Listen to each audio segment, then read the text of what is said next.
You're listening to the Public Health Entrepreneurs Podcast with your host, Dr. Charlotte Huntley. There's a voice in your head that has an opinion about whether you can do this. Today, we're going to take a look at what that voice is saying and decide if it's actually true. Welcome to Public Health Entrepreneurs, the podcast for anyone who's building a business that improves health at the population level. I'm here to help you with entrepreneurial strategies that drive impact. The way you think about your business directly affects how you show up and what you're willing to try. The stories you tell yourself really matter. I'm going to share 3 practical strategies or tips that I think will help you with this. Let's start with number 1. Identify the belief that is holding you back. You've probably heard that, and it sounds maybe easier said than done. But most entrepreneurs have at least one story that they keep returning to that limits what they think is possible. And the first step is to recognize what that is. So pay attention to the thoughts that come up when you think about raising your rates, for example. That's a really good exercise. I just said it out loud. How did that make you feel? What ran through your mind? So whenever you think about raising your rates, what comes up for you? And I'm a fan of journaling. This may be a good time to start journaling those thoughts as they come up, because then you can do something about it. Notice what you're telling yourself when you consider reaching out to a potential client. Like I said, write down the reasons you give yourself for not doing the things you know you need to do. Ask yourself, how long have you been carrying that belief and where did it come from?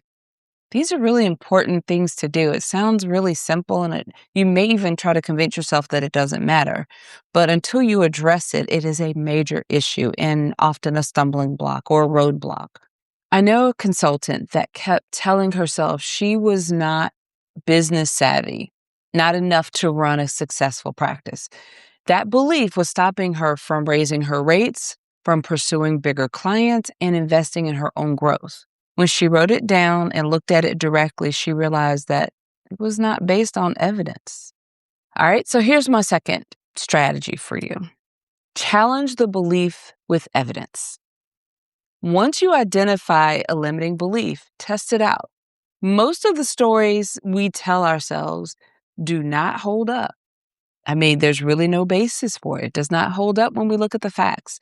Write down 3 examples that contradict that belief, right? Or ask yourself, what would you tell a colleague who said the same thing about themselves? And look at what you've already accomplished and let that be evidence. I often bring that up. I'll tell you an example from years ago when early on in business, when I was actually coaching. I remember I was leading a webinar and I would get to talking about how your belief in your ability to do these things and the importance of reminding yourself, showing up with that evidence.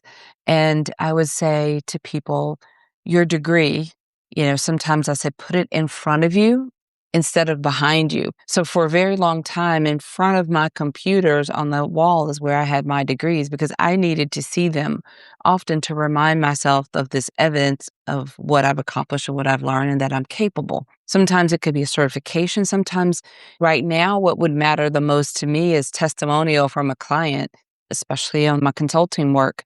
When I work with large organizations and we get a win and I get that feedback, sometimes keeping that in front of me or so I can easily see it, that's the evidence that I need to repeat when my brain is trying to tell me otherwise. So keep that evidence in front of you of your success and your ability to do this work and to do it well. All right, so here's the third strategy that I'll share with you. Replace that story with one that serves you better. I've literally taken journals where I've written down these limiting beliefs, these stories I've been telling myself, and then I will rewrite those sentences into something positive, something that is more truth.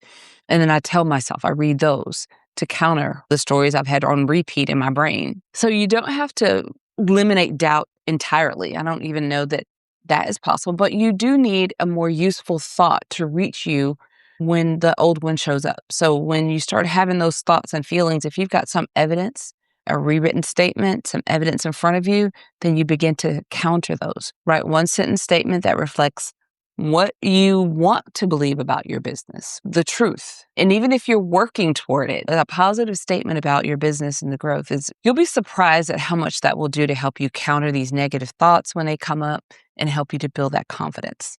Read it at the beginning of your workday until it starts to feel true. Use it to redirect when, like I said, that old story pops back up, because sometimes that story pops up when you least expect it. So I know another entrepreneur who replaced "I'm not ready yet" with "I'm building as I go, and that is enough." It didn't erase her fear about being ready, but it gave her something to hold on to on the days when starting just felt difficult and felt really hard to do. The way you think about yourself, about your business, matters. So start paying attention to what you're telling yourself and give yourself permission to believe something better. I do encourage you to explore our website, publichealthentrepreneurs.com, and make sure that you are subscribed to our newsletter, our Public Health Entrepreneurs podcast newsletter. That's where you'll receive updates about new podcast episodes, about programs, and even events that we offer from time to time. If you're having trouble with any of the strategies that I share on this podcast, you can also reach out to me through our website if you are interested in working together. All right, everyone. Until next time, have a fantastic rest of your day.